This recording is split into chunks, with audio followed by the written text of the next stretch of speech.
Peace be with you. I really need to work on that, guys. I can't even do the Star Trek thing. All right, we're going to do another Book of Mormon fun whimsy reading. I'm starting on the second book of Nephi. And I'm going to do the same type of vibes where I went through. I didn't get very far, y'all. I only got to like 12 verses. But I figured that was going to be enough time. Because you know how much I chatter, y'all. I'm like a screaming goat. But before I go into that, right, I want to talk because I went to, because I was getting curious about other paradigms and other doctrine, right, that other things utilize, different paradigms utilize. And so I actually went on Amazon and bought because I'm having so much fun exploring the Book of Mormon. So I bought a book called like the Catechism, something with a cat in the name, book for Catholicism. And I'm kind of offended because I got like this nice, I went to Barnes & Noble. That's where the Screaming Goat came from. And the reason I went to Barnes & Noble, because I initially went on Amazon to find this Catholic book on like all their doctrine, kind of like how, I forget what it's called, something with a cat. Real nice book. It seems like a good large study that you can really in-depth explore of Catholicism. So I want to do that too because the Book of Mormon's so extraordinary. So I want to do that. But when I went to Barnes & Noble, because I wanted to have the book immediately, the cat book, the Catholic cat book. But they didn't have the copy that I wanted because I saw a really cool one on Amazon that was like all white and leather and it had like different color bookmarks. And it was like $65 though, or no, it was 70 something dollars. It was like $5 tax. And I was like, man, the Book of Mormon was free. I got it from a book exchange that I coincidentally found. The Catholics making me spend $75. However, I will say that I did spend around a little north of $400 on my immersion when I first started my explorations of LDS. Because when I DoorDash religion, I went on a full whimsy because it was just so fun to explore. Anyways, well, when I was at Barnes & Noble, so I ended up ordering the book on Amazon, so it's not coming in for, I think, a couple days. So, I'll just explore, you're right, I'm having so much fun with that, so I guess I'll wait till then to explore Catholicism while I'm also reading the Book of Mormon. But since I was already exploring those, right, and I was in Barnes & Noble in the religious section, I found this random book on Muhammad, and it was like, I just read a couple pages, and I was like, whoa, there's some goody yum-yums in here, because I'm even more unfamiliar with Islam. I did study Arabic at the academy, but I know the nuances of not the nuances of the doctrine. I know the nuances of the practices and rituals, I guess, of Islam and the beliefs, but I don't necessarily understand, or I'm not familiar at all with the origin story of Muhammad, of all that. So I'm really curious to deep dive that too. But since I was also going to a Penn alumni Halloween event, they said bring an unwrapped, or not a Halloween, Christmas event. They said bring an unwrapped gift for a child. And so they had this Lego. Legos are fun, right? That, like, anyone of any age can be inspired from Legos. So I got this little Lego Lucky Bamboo thing, right? Because how much fun will that be if like a kid has never had a plant and they get one? This is like their first plant and they get to build it, right? How much awe and whimsy does that inspire? And it's also a Lucky Bamboo. I was debating between this and the flower arrangement because I thought maybe if no one's ever received flowers before, that'd be kind of nice for them to have like a bouquet of flowers. But then I figured, well, what if it was a boy and they didn't want flowers? So I went with Lucky Bamboo, so it was gender neutral. And it coincidentally has 3 shoots on it, so that's fun. It's like a good aesthetic. Anyways. Oh, and then I also got this, because I was in the checkout, right? I never purchase things when I'm in like the checkout area, but I was perusing, and I found the Screaming Goat, which I'll talk about in a second. But there is this little tree kit there. I already printed a label for him. It's a spruce grow kit, and I named him Truce the Spruce. Right? And I put a little emoji for like a Christmas tree, because I thought that'd be kind of symbolic since we're coming up on Christmas.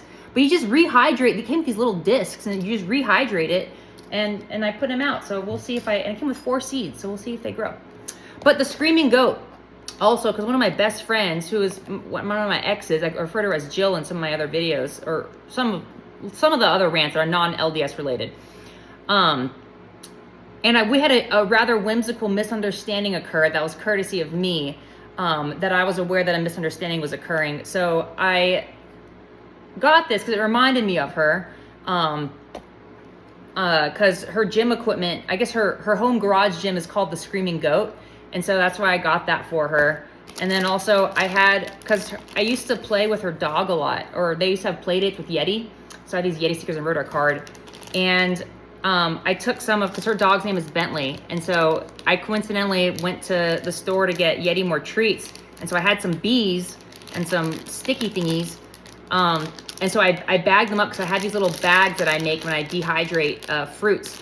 And I have stickers. So I always put a sticker on the bag. And so I put real friends, because I'm trying to clarify the misunderstanding. So I got her those little treats in the spirit of Thanksgiving, right? Because I was trying to think to myself, it's tomorrow. I was like, man, what am I thankful for? Who are people I'm thankful for recently that are external to myself? And I realized the two people I'm thankful for are my two exes, my two best friends. And so I wanted to send them something or give them something to express my thanks and gratitude and just recount some of the memories. I actually made them both videos. I sent them videos over email, talking about all the thankful things and memories that I had of how much gratitude I feel for the opportunities they've gifted me. Because recently they both ghosted me, everyone lately has been responding with a lot of silence and stillness as far as my personal support network. And so I realized at first, I was just like, why did they both ghost at the same time? That's just like kind of coincidental, but kind of a bummer. And it was like a catastrophic ghosting, right? And so because of that, I realized, I was like, oh my gosh, I just lost my entire support network. But I realized it occurred because they were basically gifting me my final piece to stand and believe in my own ability, my own capacity. And so it was extraordinary. It actually helped me cognitively reshift because I recognized what opportunity was occurring. I said, the people that I often heavily rely on for solace and comfort just exited my life very rapidly in a very unique time. What does that mean about me? That means I was like, oh my gosh, this is my opportunity, because I was dragging my feet on creating that personal belief and support network for myself. That situation and circumstance gifted me the opportunity to create that for myself. So extraordinary. So I'm just like, I'm standing on solid ground supporting myself, man. That's why I go on so many fun, whimsy talks, because I have great conversations. Entertaining myself. Anyways, so we're going to read the first 12 verses of the book of Nephi, second book of Nephi. And I'm going to do the same fashion I did the other day, where I'm just going to read the highlighted stuff, right?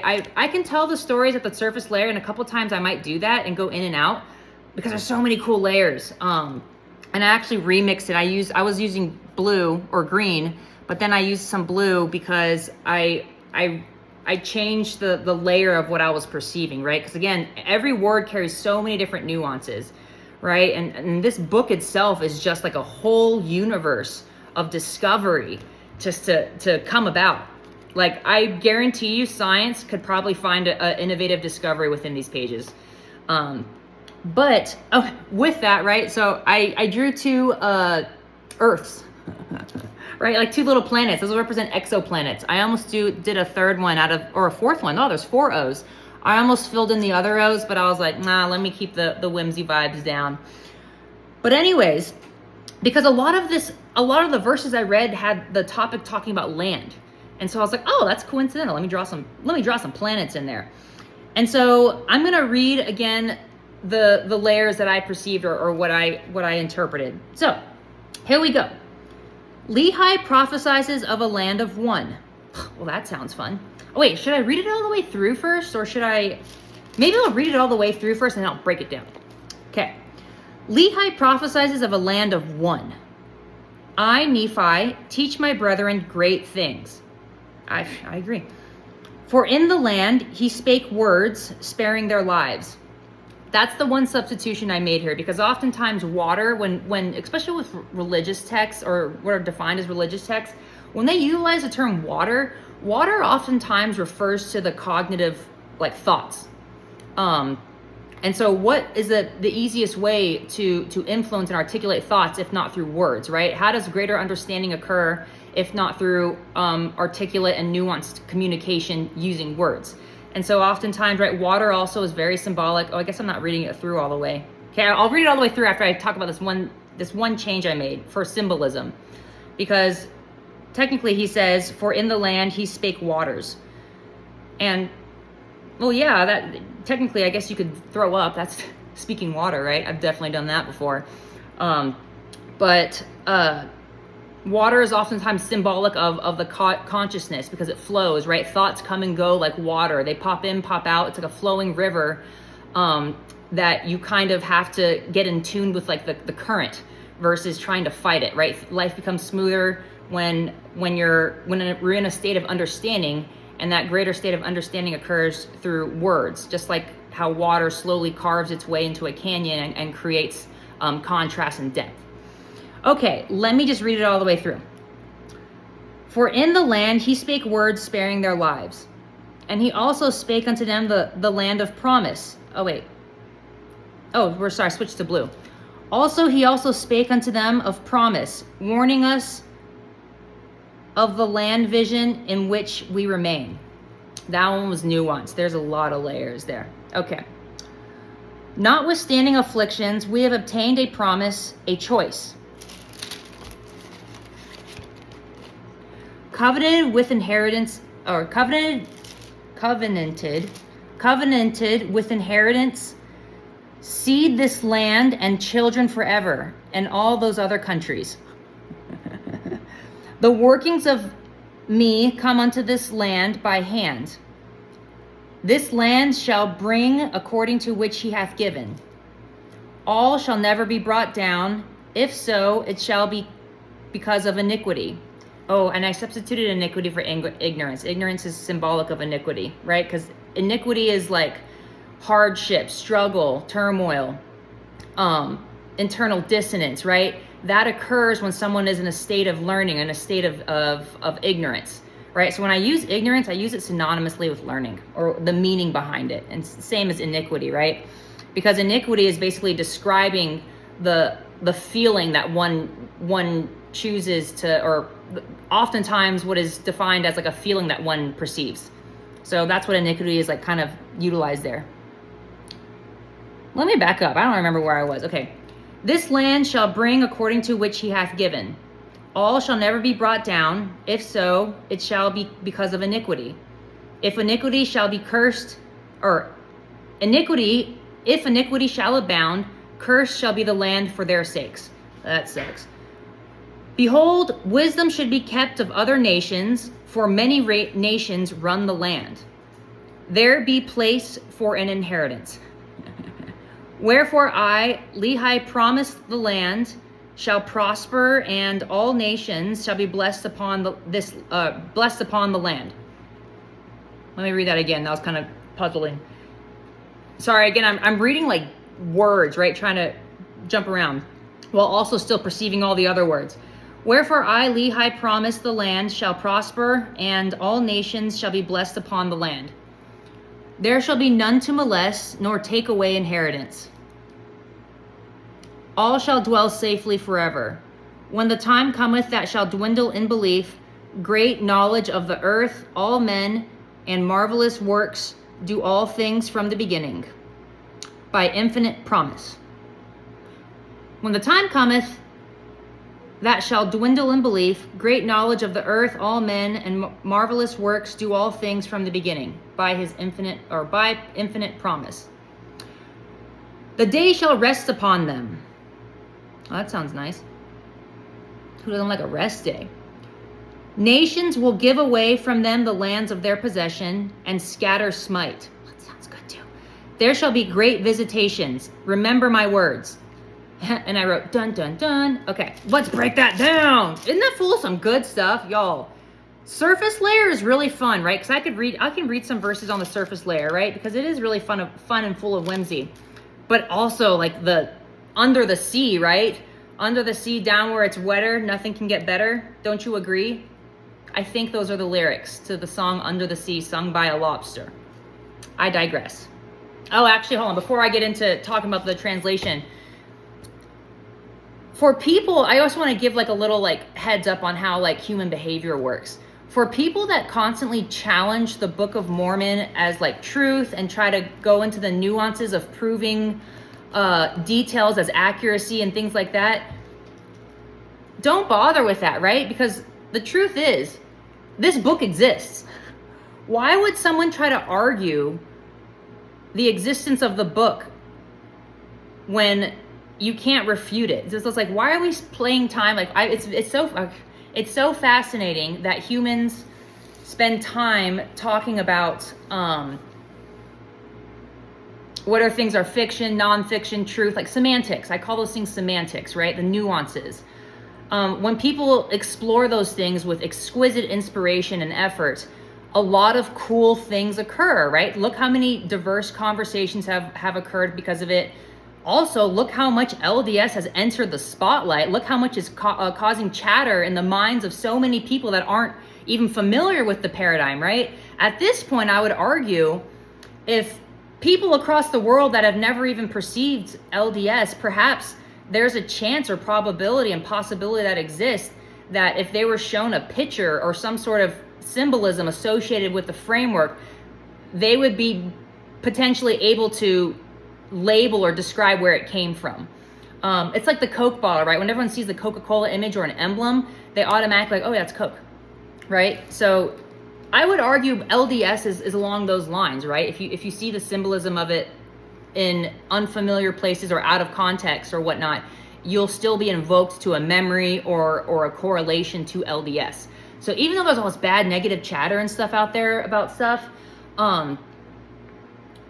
it's a moot point, right? That's extraordinary. That's free marketing. That's what that's called. Nothing's better and spreads faster than word of mouth, okay? Oh, what was I going to say about that? Oh, as far as describing, or people often get into being like, oh, well, it's fake. It's not fake. Well, it's like, who cares? Because the level of inspiration, awe, and wonder, and curiosity, and innovation that I experience from whatever I choose to read, good on me, man. That's just props to me. If you're not choosing to utilize what existence has to offer as far as increased depths of learning and understanding, then that's on you, you know? But to argue that, right, when people say, well, it's fiction and nonfiction, well, it's like, well, you do realize the concept of Disney is all based on delusion and fiction, technically. But look how much people love that. People don't challenge that or boycott that or talk about how Disney has made billions of dollars based off of fiction. Okay, because the purpose is, it inspires, it invokes. No one wants to ruin the vibes of something that provide a source of solace, comfort, inspiration, joy, awe, wonder, amazement, you know, magnificence to the human experience, to life experience. And so to critique another paradigm and to say that it's irrelevant, it's like you're disrespecting another human being who utilizes that, who has lived experience, having moments of solace and comfort that are existential in depth and clarity from different learning modalities. So I understand where the attacks or the perceived attacks and the conflict arise. And it's because, right, because if people challenge words that are commonly utilized that invoke a state of trust, of support, of safety, right? Like truth, proof, you know, this and that. When details don't add up, people start to question and wonder and feel dissonance, being like, well, is this something, am I being fooled? Am I being scammed? People often utilize those words, right? What that is basically just signal flares of misunderstanding occurring. But when someone attacks another person, what it innately invokes, when people do that, right, and invoke attacking truth or things like that, all that you're doing is you're telling someone, hey, what you have experienced, what you think, how you perceive the world is wrong.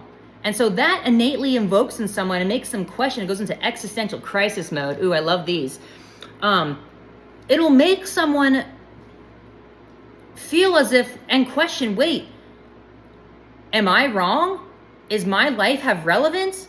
Have I been putting so much effort towards something that is actually irrelevant? Like all these, am I irrelevant? What's the worth of me? How do I overcome this? Those types of things occur. Those thoughts occur in people when people challenge and ridicule or dare to try to create some sort of false sense of hierarchy between the different learning modalities, right? That is so disrespectful to other human beings and just life and existence itself, right? Anyways, I digress.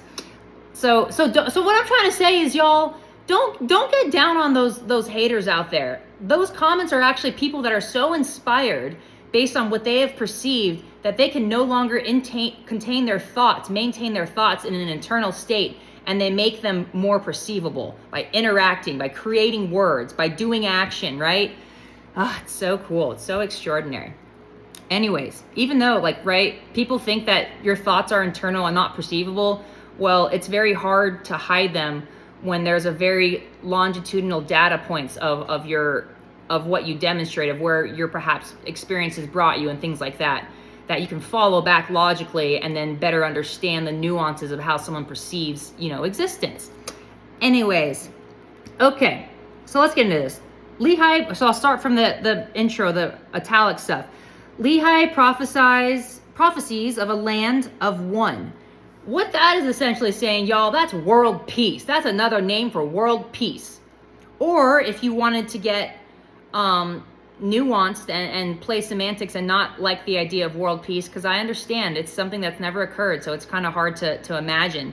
But I mean, you could also correlate it to communism if you wanted to get into that. But, it sounds better to utilize the term peace, prophesies of a land of peace, right? Who doesn't want a planet of peace? Anywho,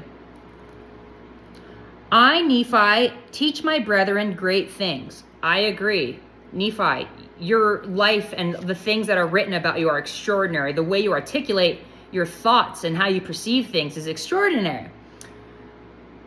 For in the land he spake words, sparing their lives. Again, I talked about how I changed words to waters, just because, water to words, because of the symbolism that it invoked, and I kind of went over that earlier.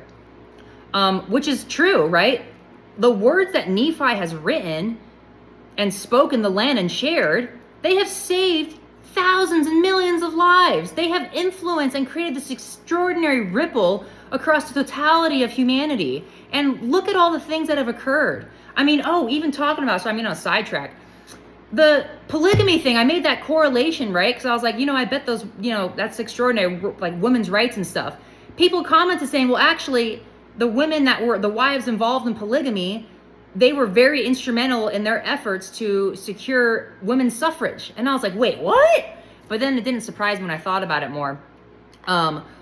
Because, right, if you think about these women, they were oftentimes married first to the leadership. The men that were in charge of very influential opportunities for humanity and others.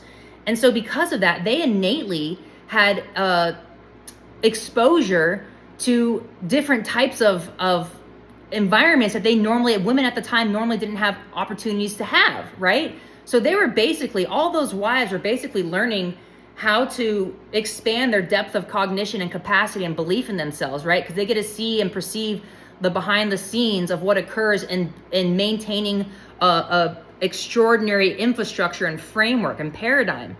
And so that innately develops and builds critical thinking skills, and also provides a level of self-resilience and worth and effort. And so it doesn't surprise me that Utah, actually, I looked it up. I think Wyoming was the first technical U.S. territory to receive or pass the law of women's suffrage, but Utah's women, according to the internet, were the first to actually cast votes, nationally. And yeah, a lot of people talked about sharing stories about the polygamous wives were very instrumental and involved in propagating that. And then even in LDS, women were voting within LDS and adopted that effort that was inspired and probably talked about amongst the wives, right? Because can you imagine if the church leadership and all the wives got together and they're like, we ain't happy, right? Happy wife, happy life. Hell hath no fury like a woman scorned. Talk about a room full of women scorned, a whole village of women scorned that are your wives. You ain't gonna have a good time, right? You're gonna listen and be like, We're going to help you with this. Right? Anyways, I forgot where I was. Oh yeah. For in the land, he spake words sparing their lives. I agree. And he also spake unto them of promise, warning us of the land vision in which we remain. Sorry, I had two different layers here because there's two different layers talking about land. So I was debating whether I wanted to focus on the land or the promise aspect, because the talk of destroying and perishing, that, y'all, we've had enough cataclysm. We've had enough news of bad news. We don't need to focus on that. That's obvious, right? We don't need to talk about things getting destroyed and more chaos and turmoil. So I wanted to focus on the layers that invoked the promise of his vision. So he said, and he also spake unto them of promise, warning us of the land vision in which remain. So basically saying, hey, y'all, like, if you couldn't tell, look at the state of the planet, right? We got microplastics floating around in our brains probably, and in our oceans and in our fishies. There's probably some in my beta fish, Princess Peach. There's probably some in my peach, right?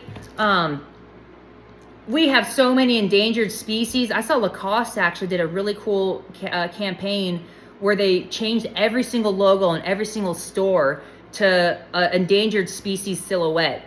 And they made the number of shirts directly proportionate to the number of that species still in existence. And so they're raising money and working with a foundation to try to increase these endangered species, right? So he's basically reminding me, like, hey, he also spake unto them of promise, warning us of the land vision in which remain. Or in which we remain, right? Humans only got one planet, y'all. There ain't no other place to live but planet Earth, at least at this moment in time, based on, current demonstration of understanding. So because of that, we got to learn to pick up after ourselves, right? Look at the planet. It's a reflection of how much every single person values themselves. And if you can tell, 8.1 billion people don't really value and feel that their lives are worthwhile or relevant enough to put forth effort, right? So that's what that's warning about, right? He talked about global warming and microplastics and the state of the earth a hot minute ago. And it's so tragic, actually, because the only thing that ever unites humans or causes a moment to pause, it seems, is global catastrophe, natural disaster. It's like, do y'all want Mother Nature to just whimsy up some, like PMS symptoms here, right? Unleash that. I describe natural disasters of the destruction that occurs on the planet or on human species, the Mother Earth does. It's equivalent to like a female that is experiencing PMS symptoms combined with a woman experiencing menstrual symptoms.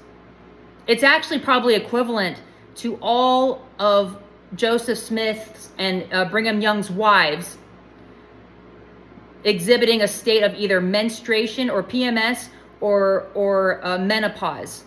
That's what occurs when Mother Nature unleashes her fury in the form of natural disaster, unleashes her emotions, right? She's even got a vent. But unfortunately, humans don't do so well when that occurs. So, anyways, yeah, every time a national disaster strikes, I'm just like, oof, Mother Earth had to blow up, had to release some pressure, man. Mama Earth crossed the thresholds of temperance. Her children crossed the thresholds of temperance. Okay, anyways. But see, when she gets mad, there's like a lot of life that's lost. And so she probably feels pretty bad about it, being like, okay, I'll be more patient next time, right? Just like every human, right? Hindsight's 20/20. You learn a little bit more in hindsight. And so you're like, that little burst of a fuse killed like 1 million people, but I'll rethink how much I want to shake and move. Anyways, I digress. Notwithstanding afflictions, we have obtained a promise, a choice. Yes. Notwithstanding afflictions, right? Notwithstanding afflictions is like, hey, I acknowledge and I'm aware of all the trials and tribulations, right? Injustice, you can talk about it through and through. You can talk about a situation where you have felt wronged, you have felt dirty, and you are 100% correct. The law sided with you, right? You may have won a lawsuit. You may have come out as the perceived victor in those situations. But if you really think and look at the internal dissonance or the internal state of satisfaction or existential bliss and accomplishment that you feel and how long lasting it lasts, that should give you a testament that perhaps a greater level of understanding is like still available. And to cling to those things, to cling to your afflictions, yes, is valid. However, it's prolonging and propagating your own suffering. So it's just like kind of tragic. It's like a very terrible like loop to be in, right? To recognize and acknowledge your afflictions versus being a prisoner of them is very unique and different. They present very differently to a human that has understood their experiences and their afflictions versus someone who is still learning how to navigate them. Anywho, notwithstanding afflictions, we have obtained a promise, a choice. So, what sounds more extraordinary than that to be like, hey, there's been a lot of trial and tribulation, but the good news is you got a choice. You got a choice on how you think, on how you can improve your situation, on how creative of an imagination that you can conceive of what potential and probability exists in the future. So, because again, I would essentially say every human being exists in a state of existential superposition. And in quantum mechanics, superposition is defined as a state of movement, a state of literal energy that exists, has been proven, right? As far as science is concerned, right? They're so confused by it. It's really fun. But it's basically a state where all infinite potential and possibility and probability exist simultaneously until it is observed, meaning until action or different type of movement has occurred. And so every human being exists in an infinite state of limitless potential and possibility and probability, and it's only dependent up to the choices they make and it first starts in how they think, right? Their capacity for thought, because that allows the promise to collapse into different perspectives and different observable, tangible realities.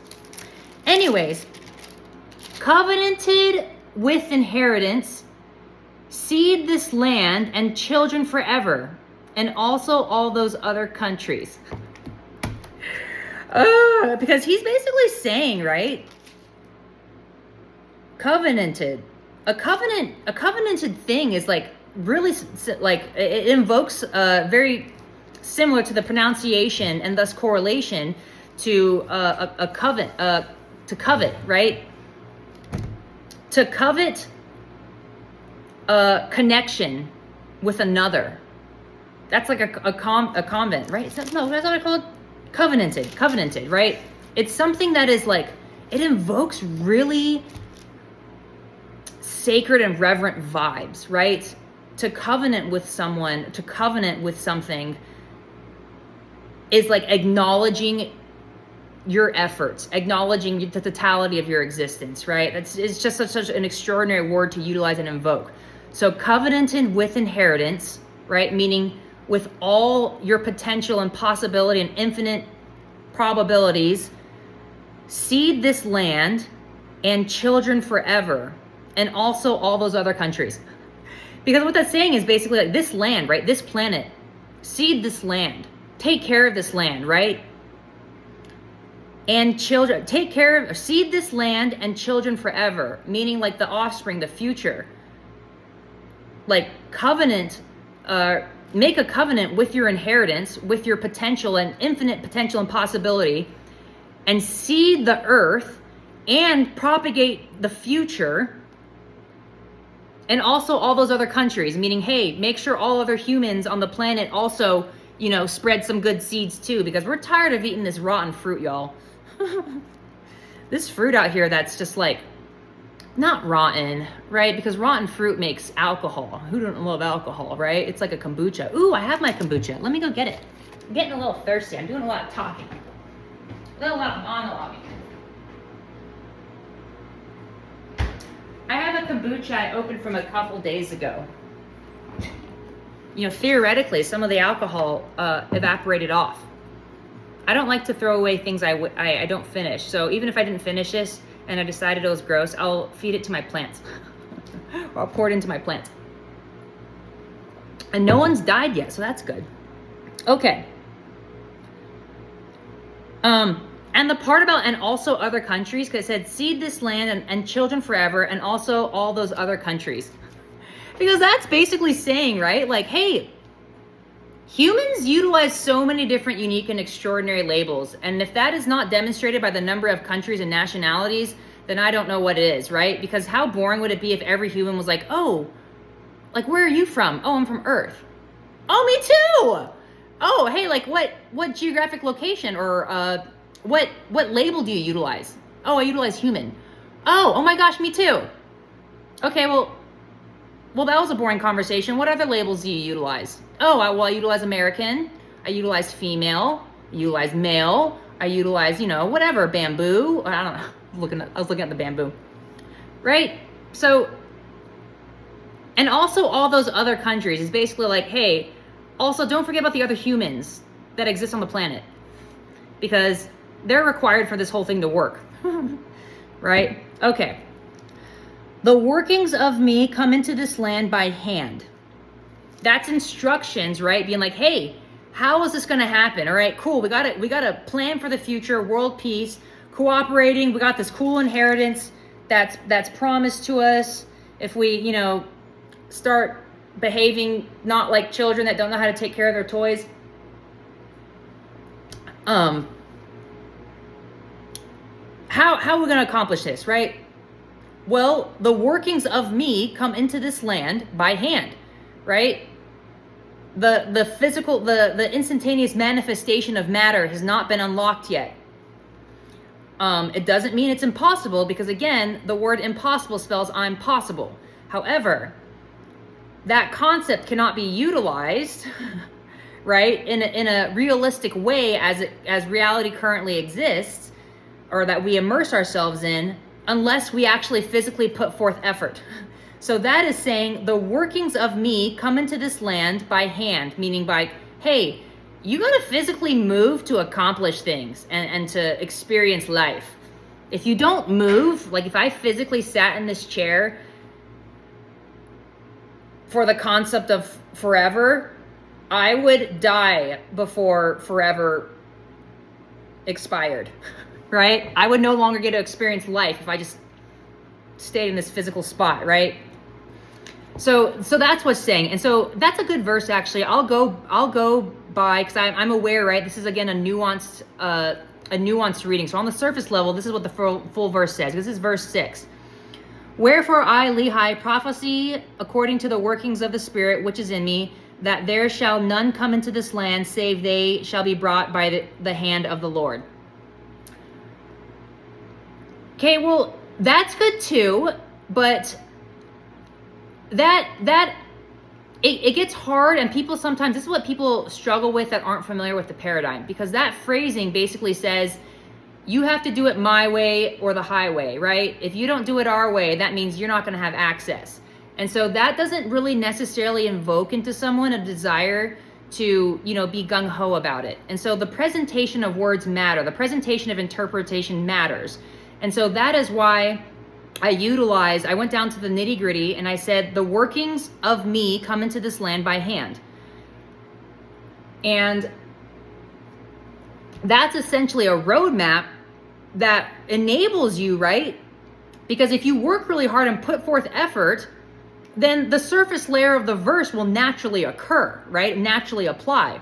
Wherefore I, Lehi, prophesy according to the workings of the Spirit which is in me, that there shall none come into this land, save they shall be brought by the hand of the Lord. Okay. How do you get there?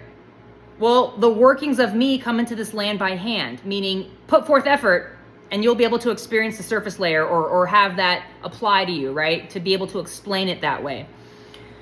Next verse. This land shall bring according to which he hath given.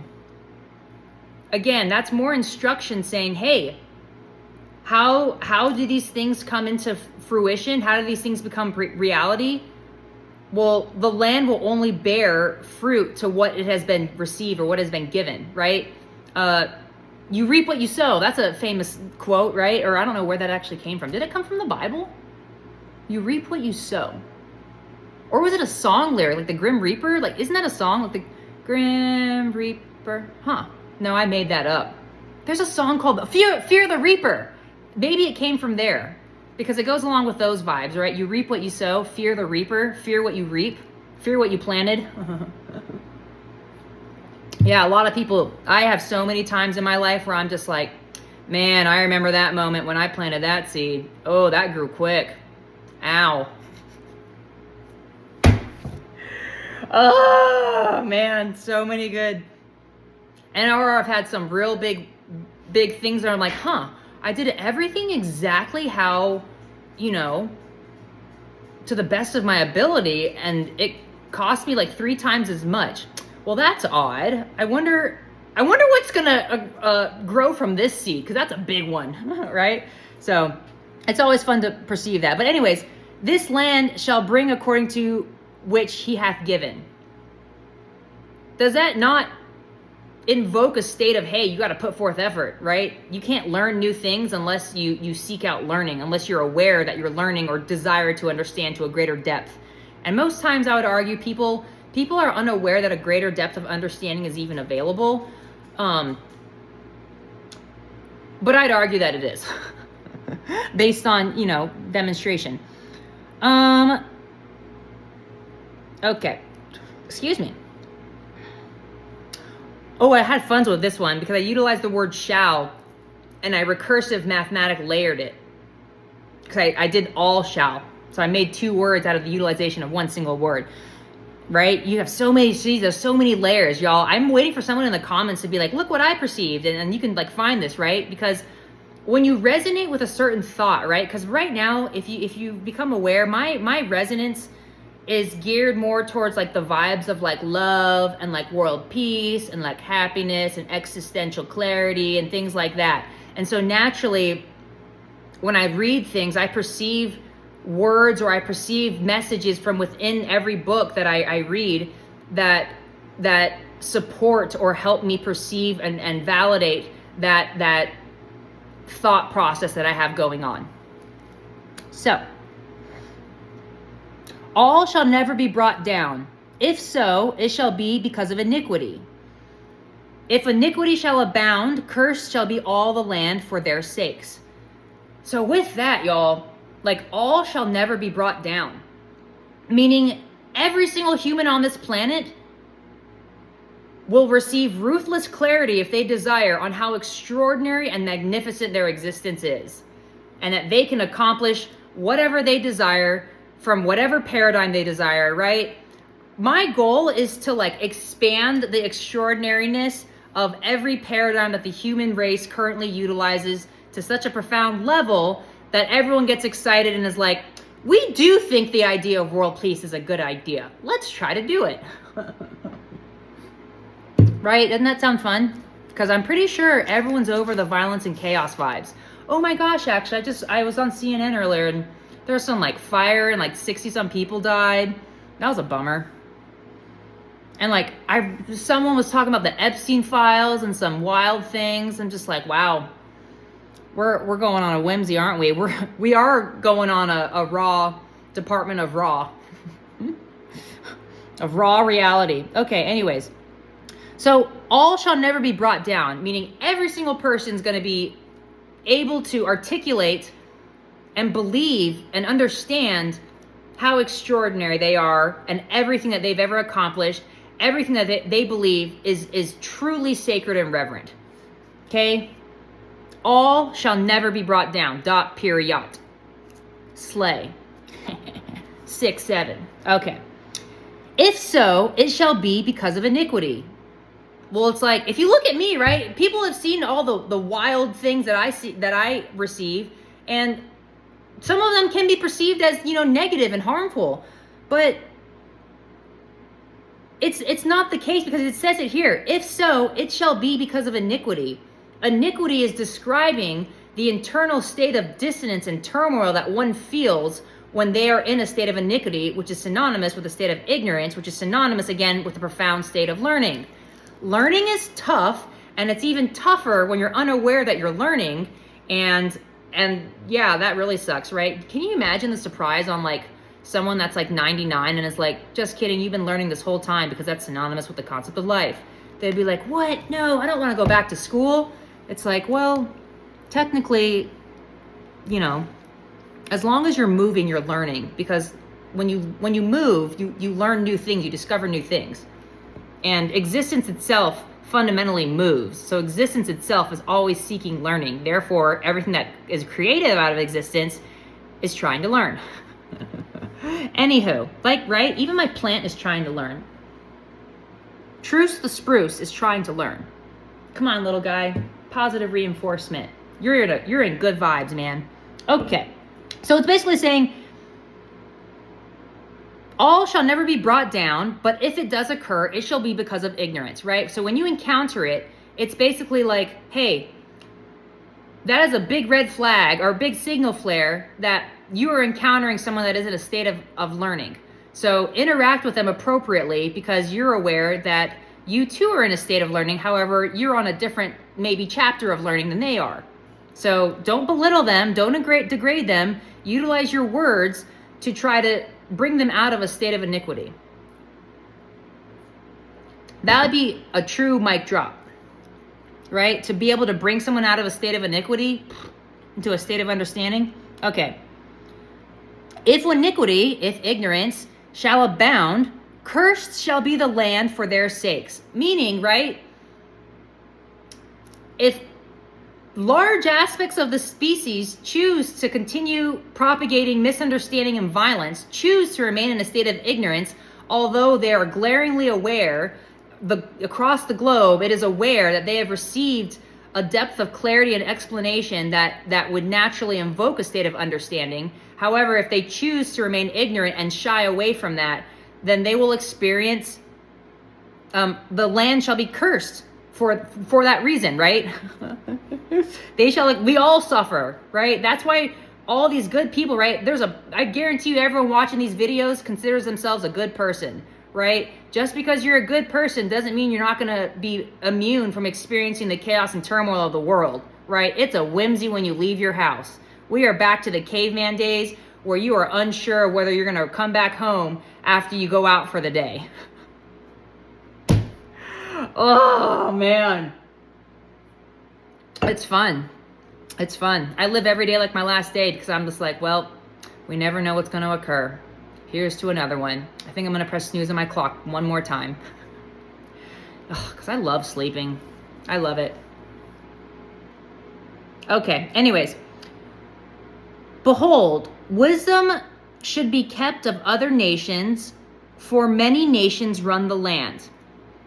Because how else are you going to invoke a profound state of understanding, of connection, of belonging, of unity, of progress, of innovation, of discovery, of safety, of solace, of comfort from any human that you've ever encountered, any place on this planet that you could ever journey to? How is that going to occur unless wisdom is kept of the other nations, especially since many nations run the land, right? Actually, it would be kind of cool. How long is it? 48 minutes? Ooh, I've been rambling for a while. Oh my gosh, I'm only on thing. Okay, I'll go a little faster. How cool would it be actually if actually no, it'd be kind of boring. There'd be so many subcultures and nothing would actually change. I'm talking about like if the whole planet was just like, we have now the country of Earth. Oh, you wouldn't need a visa anymore. That would get rid of a lot of border discrepancies. Wouldn't get rid of the geopolitical, or it wouldn't get rid of necessarily the currency issues, the issues with the economic system, the global economic concept of money, or its utilization of it. Huh, that's a fun thought. That'll be a food for thought that we can probably dive into in the comments, right? Which I don't think that, I love the different countries, right? Because it's a different expressions of the diversity of Earth, right? To become one giant country and to have it all labeled as one is just like, oh, well that got boring, right? Anyways, there be place for an inheritance. Okay. Oh, I want to talk on this verse actually, because it says, And behold, it is wisdom that this land should be kept as yet from the knowledge of other nations. For behold, many nations would overrun the land, that there would be no place for an inheritance.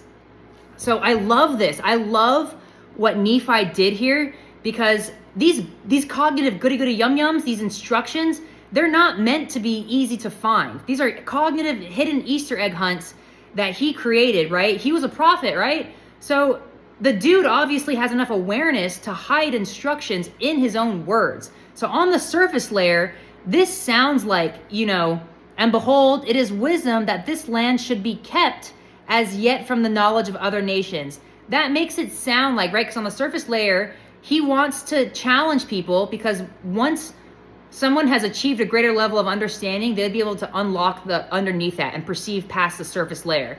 But as long as you're within the surface layer, you will never have access to the full depths of what he has designed and purposely created his words for, right?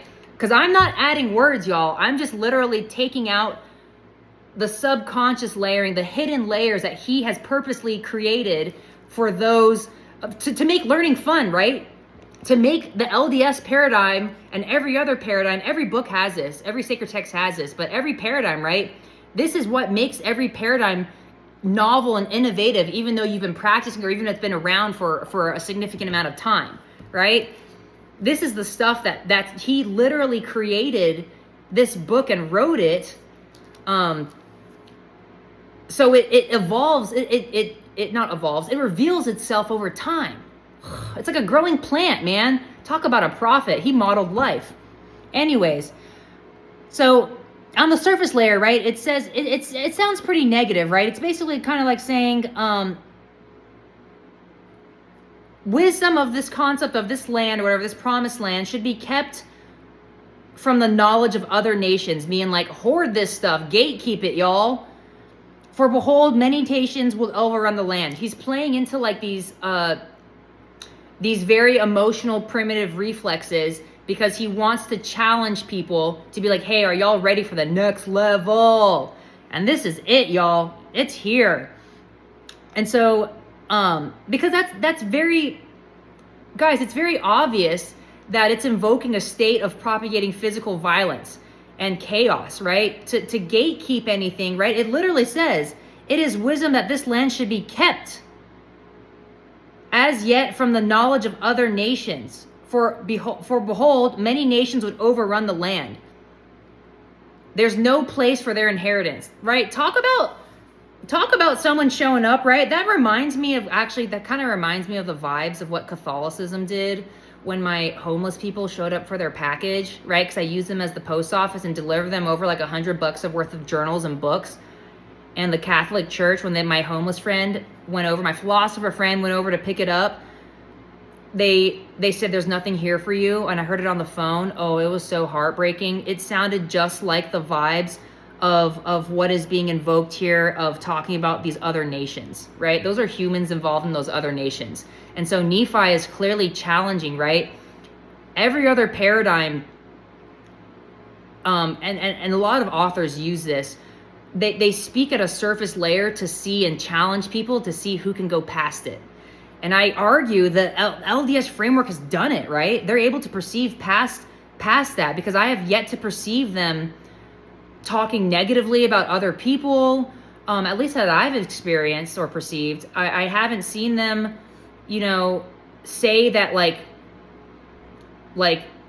they think they deserve stuff and other people don't. Like that doesn't sound very LDS-like from what I've experienced, y'all. Like, this paradigm's extraordinary. And so obviously Nephi, as a prophet, right, is putting in these whimsical puzzles to help grow its own members. Oh, it's so cool. This is why I say this paradigm's extraordinary. Anyways, wherefore I, Lehi, promise land shall prosper, and all nations shall be blessed upon this land. I left off blessed upon the face of this land, but I could have included that in this interpretation of it, this reading of it. Literally, right?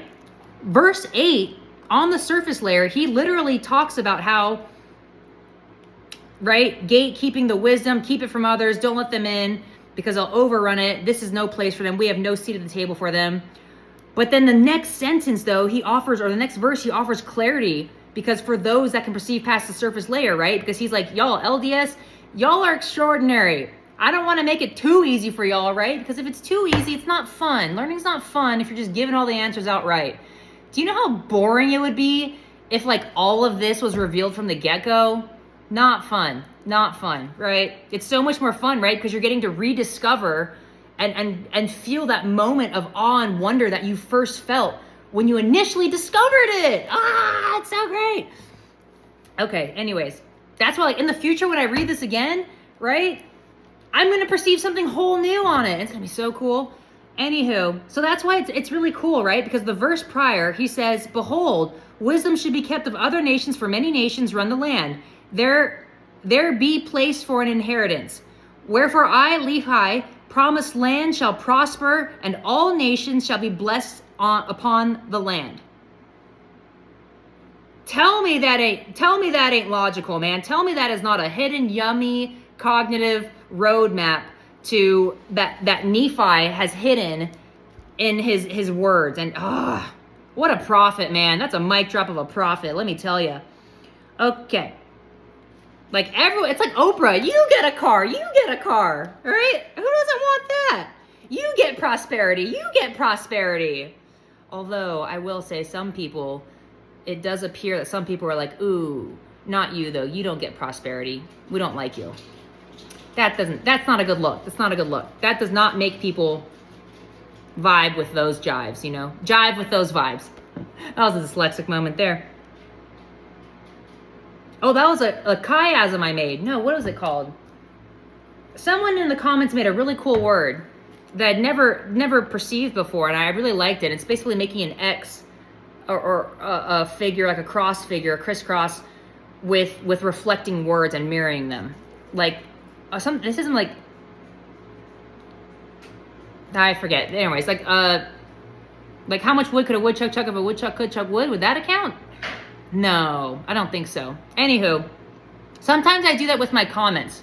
I'll reflect back and I'll utilize the same words and phrases that someone wrote to me, so to help them perceive what I'm trying to mirror back to them, their own logic and their own thoughts, and just describe how extraordinary their thoughts are. Okay, anyways. There shall be none to molest nor take away inheritance. Well, doesn't that sound fun? Who likes getting molested, right? Who wakes up being like, today's a good day for molestation? No one does. No one really does that. I don't think anyone really does that. Okay? No one wakes up being like, today's a good day for molesting, right? This is a great promise. This is where we get into the happy vibes. This is a cheers, right? There shall be none to molest nor take away inheritance. That sounds like no more scams, no more Epstein file vibes, no more, you know what? This is too good. Y'all, this is Thanksgiving. I'm opening to another drink to finish the rest of this. Apologies for running over. Hey, this is a Thanksgiving special. There you go. A Thanksgiving whimsy.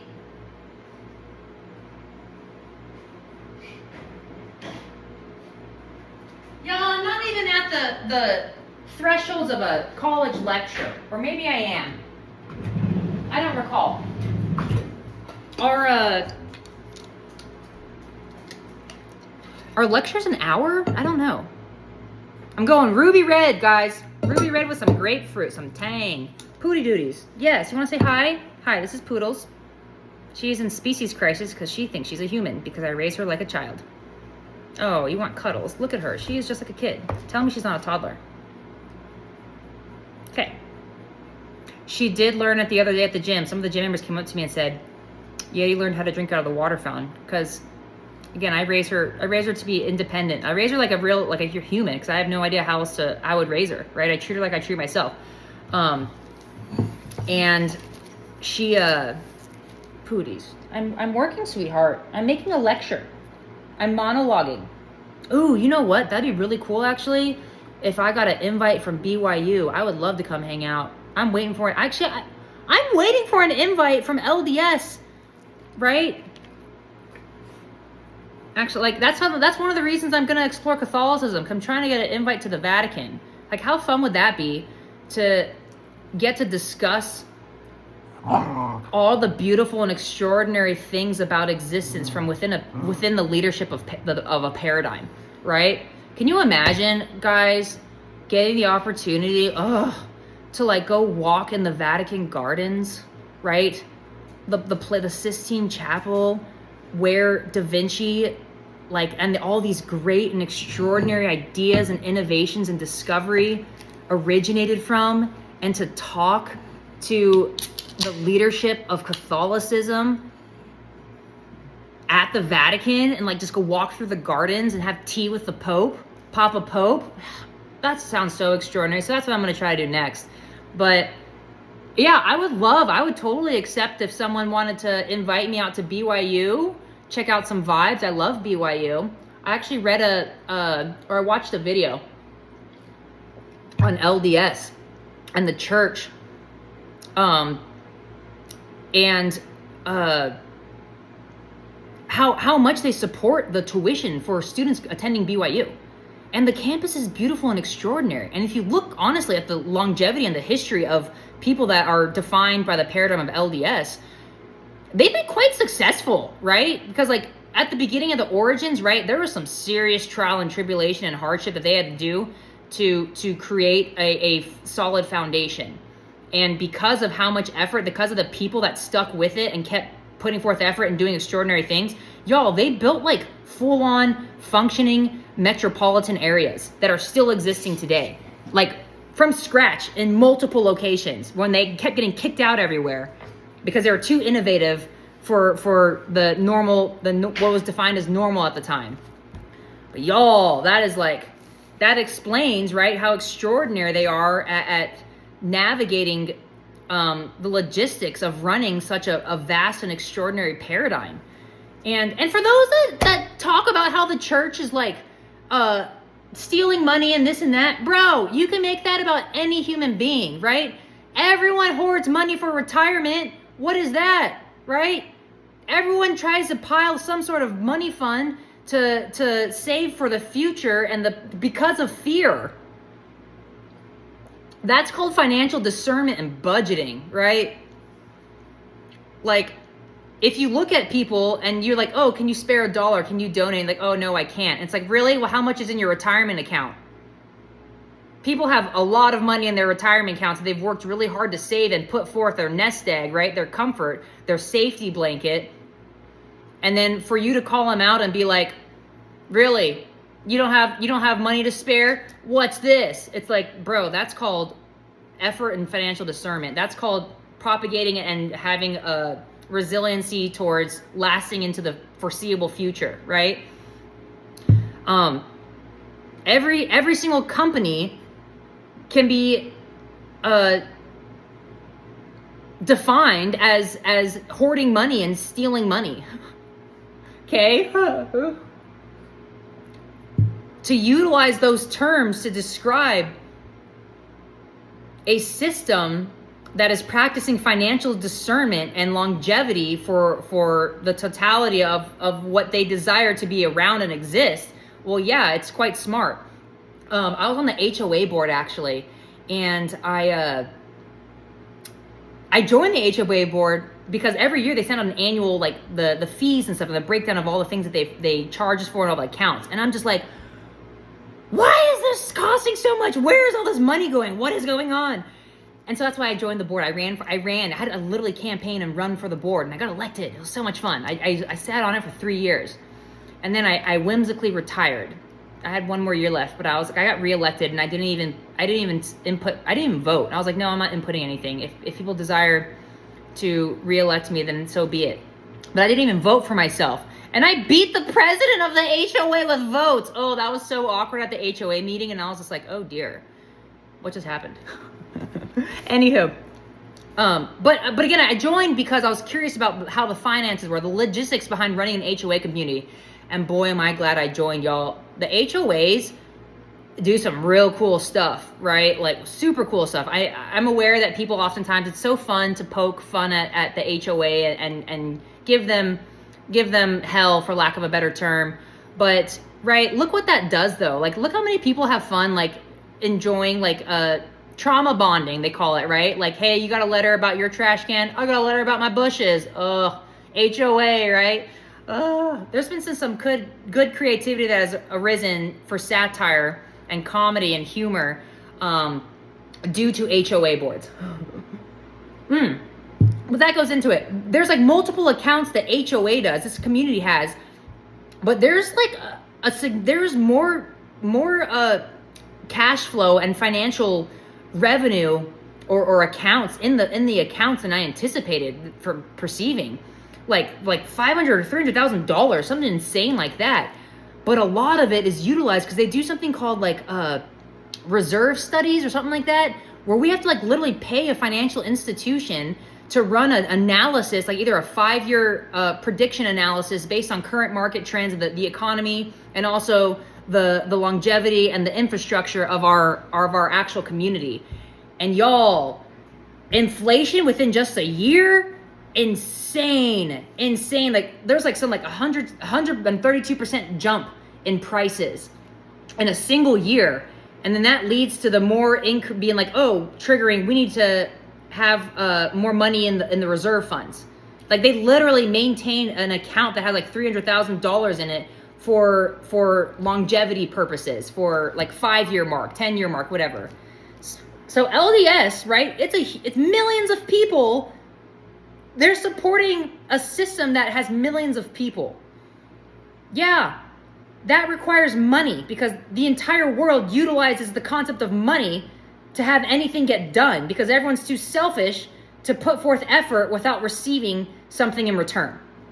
Okay, we'll just put it that way. So for all those haters out there talking about how LDS is wasting money and doing sketchy things, every human does sketchy things about money. Y'all, picking up a coin off the ground, you can view that and perceive that as stealing because that is not yours. You found it and you utilize the word found to demonstrate, to make yourself feel better about stealing something that was not yours. You were not given that, you found it. That is theft. Okay, do you see how fun these paradoxes, right? When concepts are held too rigidly and not allowed to breathe, right? Things tend to crumble. However, Nephi, luckily, this brilliant man, and all these other prophets, like Joseph Smith and everyone, they created a framework that allows room for breathing and life, right? It grows. These layers enable multiple layers of growth and fruit to be born and perceived and utilized. So cool. Okay, this is totally a Thanksgiving special, y'all. Hopefully people, watch this tomorrow or I don't know, today, whatever, for Thanksgiving vibes, for gratitude. Okay. Shall dwell safely forever. Again, nice vibes. Okay. When the time cometh that all dwindle in belief, great knowledge of the earth, all men, and marvelous works, do all things from the beginning, by infinite promise. What is that saying? Because that's a good one. He's saying, when the time cometh that all dwindle in belief. Tell me the human species, the totality, what is defined as all humans,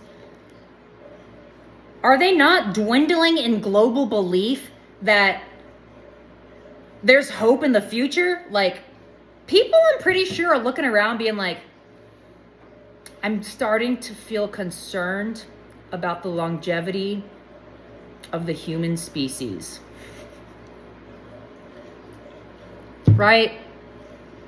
Y'all, people every day walk out of their doors and physically die because that's how unsafe the world has literally become. I don't know. Actually, it could be much worse. It could be like what's depicted in the movies, right? What are some cool whimsy movies? The Day the Earth Stood Still. I bought that recently because I saw that and it was on sale. So I was like, oh, I'm gonna buy it. That's a whimsy movie, right? What other ones? Like Deep Space Impact. All these things.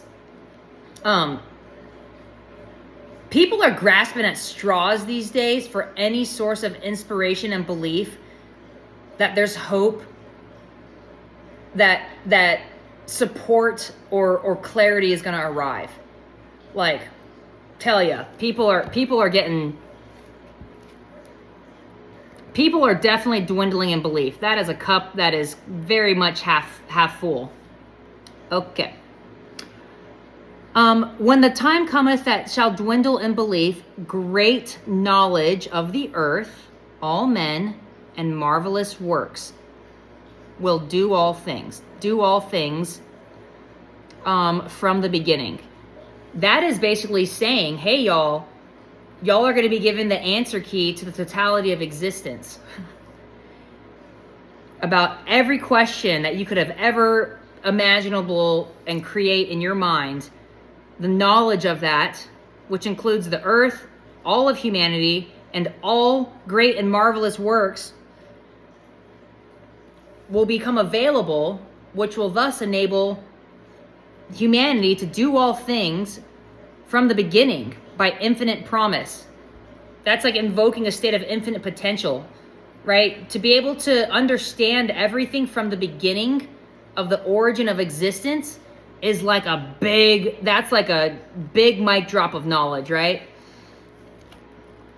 Okay. The day shall rest upon them. That sounds like a good old time. That sounds like a day of celebration where the entire world is like literally partying. The day shall rest upon them. That literally sounds like the entire planet is going to be like, let's celebrate. And everyone, even time itself is like, pause, have fun, y'all, you know?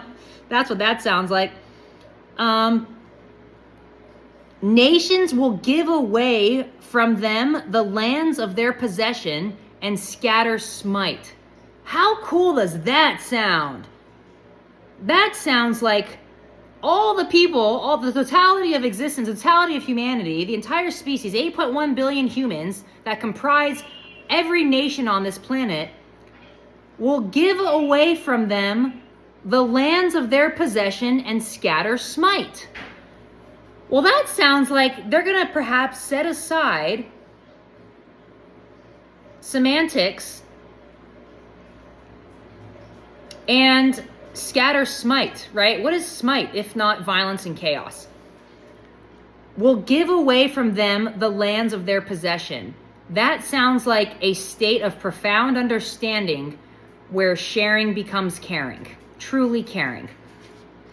And to give away, that almost invokes a state where the species itself transcends the need and utilization of a monetary system. Can you imagine a world where everyone was so trustworthy and understood to the depths that the concept of money no longer needed to be utilized? That'd be fun. There shall be great visitations. Remember my words. Dun, dun, dun. That's a good one. In verse 12, there shall be great visitations. Oh, we'll read it at the surface layer. Verse 12 says, yea, as one generation passeth to another, there shall be bloodsheds and great visitations among them. Wherefore, my sons, I would that ye would remember, yea, I would that ye would hearken unto my words. Y'all, we've already recapped all that, man. We've done centuries and centuries of bloodshed. Honestly, that's actually the only thing humanity has done is write history and legacy in blood.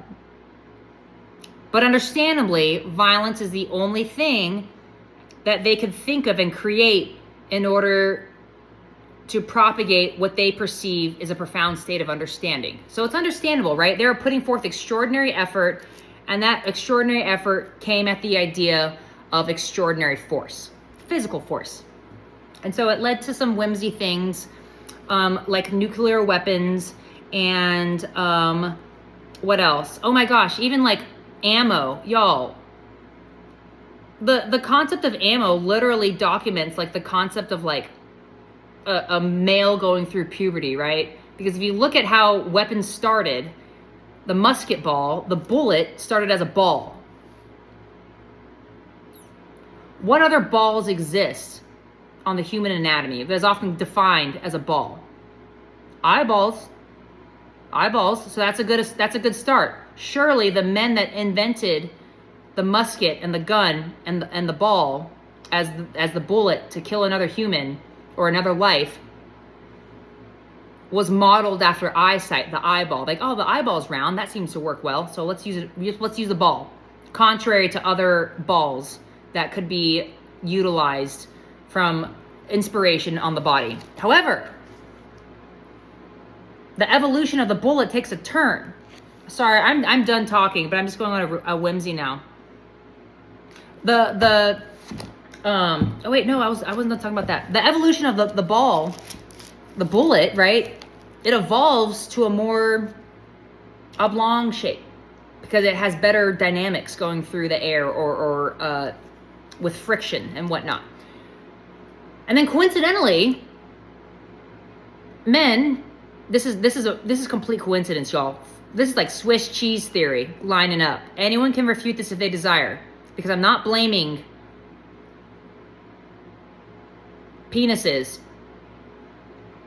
on violence and chaos. However, there is a weird coincidence surrounding the development of the bullet and the shape and of various other weapons, right? What is a missile if not a very large phallic symbol? I don't know. But if you look at the evolution of the bullet, it just, it symbolizes what men often call a dick swinging contest. And coincidentally, global leaders for the longitudinal analysis and data points of the study or of the species that are available, it happens to be predominated by data points that are defined as male and gender. So there's so much really intriguing layers of nuance. And so tell me the development and exploration of physical violence and chaos does not mirror what a pubescent boy goes through as far as his actions and thoughts. Okay. Although it does make sense, right, with certain design criteria as far as decreasing aerodynamic potential. However, verse 12, yea, as one generation passeth to another, there shall be bloodsheds and great visitations. Well, yeah, Nephi, you were around a hot minute ago. Over the centuries, there's been a lot of generations. There's been more than one generation that passed. And there's been a lot of bloodshedding. I'm honestly shocked the water hasn't turned to blood yet. Like Earth isn't like, I'm about to unleash a serious menstrual cycle.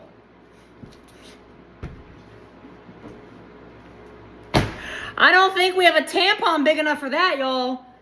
Oh! Which actually was invented by a man, I believe. Which makes sense on its design, style, and shape.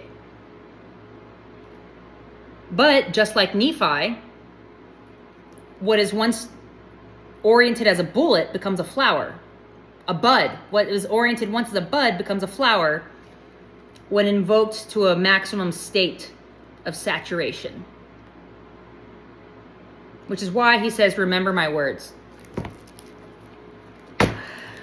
Well, that is a tour. Who knew, right? Who knew the tour? Right? Don't take everything so seriously or you'll miss the purpose of life. Who knew that whimsy tour would be so fun? See, there's so much to give thanks for. So much to give thanks for during this time of the year. So hopefully everyone, falls into some lucky bamboo. Falls, not to be confused with the season, but falls into lucky bamboo and gets as excited as a screaming goat. I want to hear it, actually. And then I'll go. I'll sign it off. Ooh, maybe, do you think she'll notice I undid it? I don't know.